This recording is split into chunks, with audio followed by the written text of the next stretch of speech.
Here's a frenzy of little water monitors.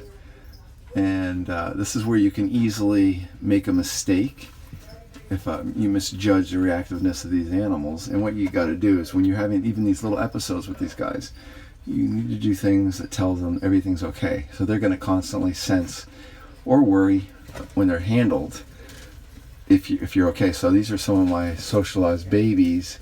So basically, I just keep building these little threads, and you tell them everything's okay because they're constantly judging a potential threat.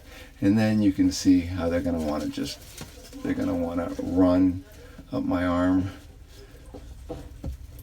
when I'm messing with them. See that? Look at that. He's biting he's actually not biting, excuse me. He's got his face under my wristband.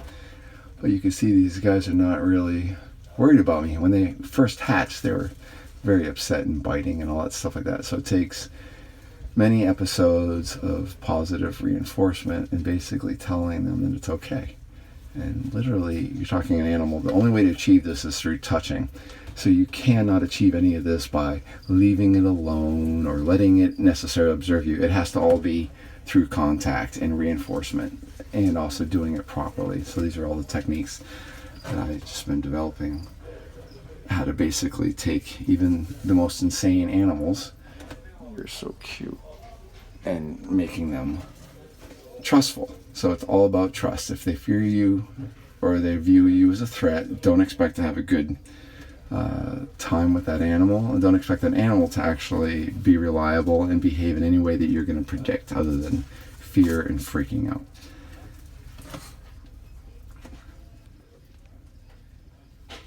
But this is all part of socialization. Socialization, you know, we could say it's taming or whatever, but basically, you know, we look at a dog or a cat, oh, it's tame because, you know, we have this pet predator and they don't normally bite us. Well, the same thing happens with these guys, especially when you're looking at 4th generation animals or going into 5th generation animals. And they're, a lot of times they're being bred for, you know, besides the looks and the genetics, some of our favorite animals are our breeders, and so we tend to keep back these ones that have wonderful personalities, and then you end up with these little guys. And I got this guy right here who's all about investigating. And once they really trust you, like this guy, the sky's the limit. They just want to crawl all around you, do whatever, crawl up your head, and you're gone. What do you think? Guess we'll say goodbye to some nerd water monitor socialization. It's all about building the positive thread.